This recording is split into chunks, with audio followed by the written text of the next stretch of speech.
wawazifumu lero ndabwera ndi nkhani yokhuzana ndi mnyamata amene waphedwa chifukwa cha zinthu zoti sizomukhuza. Mnyamata ameneyo dzina lake ndi Mena Ogidi, amachokera ku Nigeria ku Delta State. Sunday mkulu wina wake anamtuma Mena Ogidi kuti pita ku motor park ukatenge package. Ku motor park ili ngati post office. Atafika kumene kuja anapeka kodi wa katundu wake. Anthu aja atatenga katundu uja anamudabwa. Katundu uja adali ochepa koma anali olemera kwambiri. Kenako anamfunsa Mena Ogidi, katundu ndi chani? Mena Ogidi ananena kuti sindikudziwa, ine angondituma. Kenako anthu aja anamuwuza kuti tatsegula katundu tione chimene chili mkatimo. Kenako Mena Ogidi ananena kuti ndizosatheka chifukwa chakuti ineyo angondituma kuti ndidzatenge katunduyu. Katunduyu si wanga, ndiye ndikatsegula palakwika. Anthu aja anankakamiza Mena Ogidi kuti suchoka panopa pokhapokha usegule katunduyu.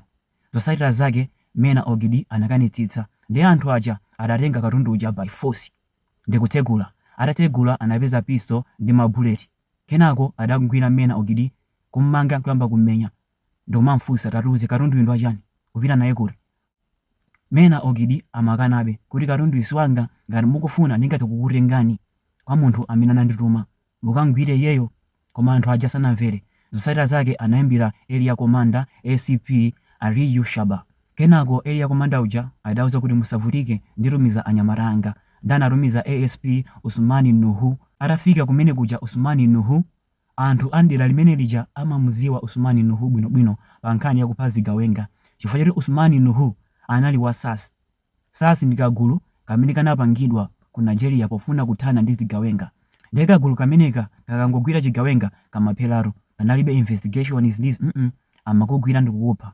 Akangokuganizira kuti upanga yawu amakugwira ndikukupha. Panalibe umboni is ndi anthu ambiri amamuziwa Usman pa nkhani yokupha zigawenga.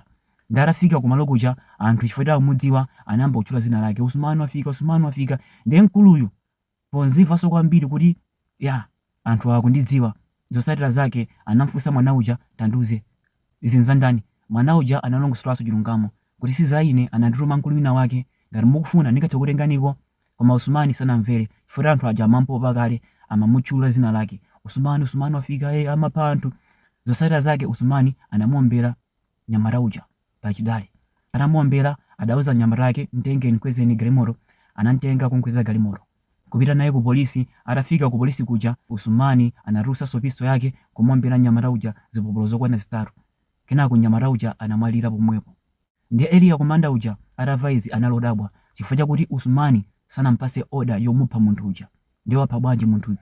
Zotsatira zake Usmaniso ammanga pa mlandu okupha Mena. Ndiye ndabwera ndi nkhani imeneyi ndi cholinga choti anthu ena akimutengepo phunziro. Akuluakulu, munthu ngati akutumani tapita kwakulu atenge chinthu choyamba muzikhala mukudziwa chimene mukatenga. Chachiwiri osamanguvomera zina zilizonse. Akuluakulu, kunja kuno kwaopsa. Uyuso woyamba kufa ngati chonchi analinso mayi wina ku America, anaphedwa chifukwa cha zinthu zoti sizomukhuza, nkhani zake za uba.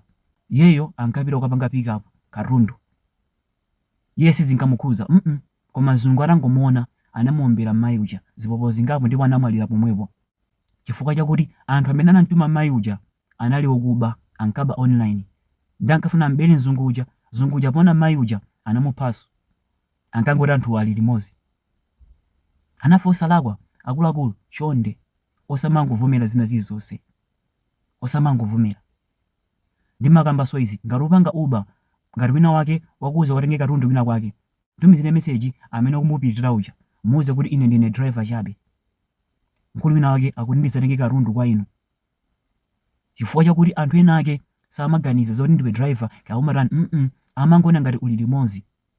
Chifukwa cha mkwiyo mwina anawabera poyamba, ndiye weso ukubweraso sangakhale ndi mafunso makufunsa ndiwe ndani, anyamatawo ndayina ndani. Amangokupha iweyo, amangoti muli limodzi chifukwa cha mkwiyo, samakhala ndi nthawi yofufuza. Ndiye kaya ndi wolakwa kaya ndi wosalakwa amangokuombera kumodzi, wapita penepo. Munkhani ya mwanayu zingathe kutheka mwini wake wamfutiyi ndi amene anayimbira Usmani Nuhu tango muphani mwanayo ndi upasani ndalama wafuna kuti asapangidwe expose. Zingathe kutheka, zikuchitika zimenezi ndipo zimachitika, koma inonso mungaziwe chifukwa choti simuli mkati. Koma mukakhala mkati mumaziwa